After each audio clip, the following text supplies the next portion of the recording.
नमस्कार, मैं इरफान। आगामी लोकसभा चुनाव को लेकर सभी पार्टियों ने कमर कस ली है।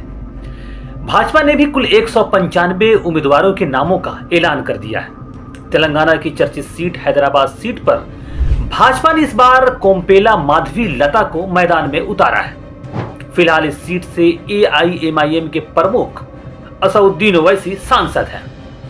हैदराबाद सीट पर सन 1984 से ही ओवैसी परिवार का कब्जा है। इसे ओवैसी का गढ़ भी माना जाता है। असउद्दीन ओवैसी के पिता सुल्तान सलाउद्दीन ओवैसी 1984 में पहली बार इस सीट से संसद बने थे। 2004 तक वह संसद रहे। इसके बाद अब इस सीट पर असउद्दीन ओवैसी का कब्जा है, लेकिन इस बार भाजपा ने ओवैसी के खिलाफ महिला प्रत्याशी माधवी लता को मैदान में उतारा है। माधवी लता पर भाजपा ने एक बड़ा दांव खेला है और इसी दांव से बीजेपी ओवैसी को पटखनी देनी चाहती है, संसद से बाहर करना चाहती है और मुसलमानों की आवाज को दबाना चाहती है। माधवी हिंदुत्व की सियासत करती है। वह हिंदुत्व के लिए अक्सर मुखर दिखाई देती है। हैदराबाद में वंचितों का स्वास्थ्य, देखभाल, शिक्षा और दूसरी सुविधाओं के लिए भी वह अक्सर आवाज उठाती है। माधवी ने वंचितों की स्वास्थ्य देखभाल के लिए विरिंची जैसे हॉस्पिटल भी बनाया है, जिसकी वह चेयरपर्सन भी है। हालांकि विरिंची हॉस्पिटल के खिलाफ कई सारे शिकायत भी दर्ज है। कोविड में मरीजों की शिकायत पर विरिंची हॉस्पिटल का लाइसेंस भी सरकार ने रद्द किया था, जिसके बाद माधवी लता को सामने आकर गवर्नमेंट को जवाब देना पड़ा था और जनता को बताना पड़ा था। तो दूसरी तरफ असउद्दीन ओवैसी भी मुसलमानों के मुखर आवाज है और सड़क से लेकर संसद तक वह मुस्लिम अति पिछड़ों की हक के लिए लड़ते नजर आते हैं। उन्होंने भी हैदराबाद के आवाम की फलाह के लिए कई काम किए हैं, जिसमें मेडिकल कॉलेज, अस्पताल, इंजीनियरिंग कॉलेज, 10+2 स्कूल के अलावा गरीब बच्चों के लिए फ्री शिक्षा की भी व्यवस्था की है।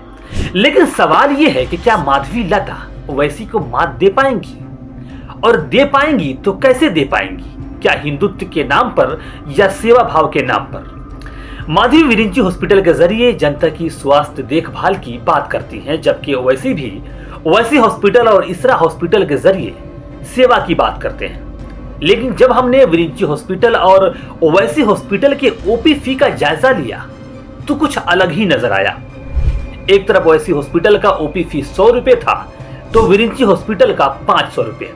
अब सवाल ये उठता है कि इसे हम क्या कहेंगे?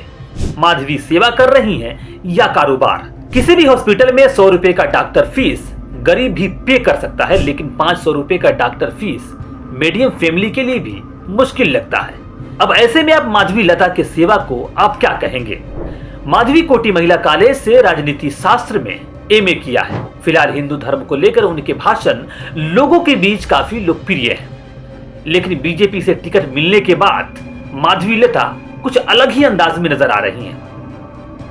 पिछले दिनों टिकट मिलने के बाद एक न्यूज चैनल को दिए गए इंटरव्यू में वह मदरसे की बात करती हैं, मुसलमानों की बात करती हैं, मुस्लिम चाइल्ड लेबर की बात करती हैं, लेकिन वह यह नहीं बताती कि उन्होंने इन समस्याओं को दूर करने के लिए क्या किया है, या ये बातें सिर्फ वोट लेने का एक एजेंडा या एक ढकोसला है।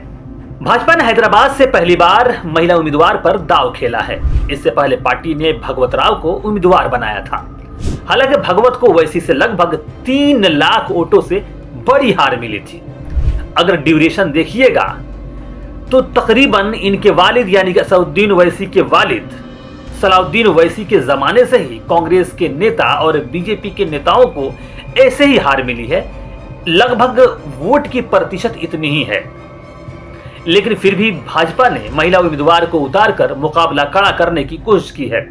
लेकिन ऐसा लगता नहीं है कि ओवैसी के गढ़ में ओवैसी को हरा पाना माधवी लता के लिए आसान होगा। अब देखना यह होगा कि क्या माधवी लता ओवैसी को हरा पाती हैं, या असउद्दीन ओवैसी माधवी लता को फिर भगवत राव की तरह 3-4-5 लाख वोटों से हराकर घर वापस भेज देंगे। फिलहाल आज के लिए इतना ही। हम हर रोज ऐसे टॉपिक पे बात करेंगे जो हॉट सीट है देश की, उसी पर, लेकिन खास तवज्जो हमारी हैदराबाद की सीट पर रहेगी और इसके तमाम न्यूज और तमाम चीजें हम आपके समक्ष, आपके साथ, आपके सामने रखेंगे।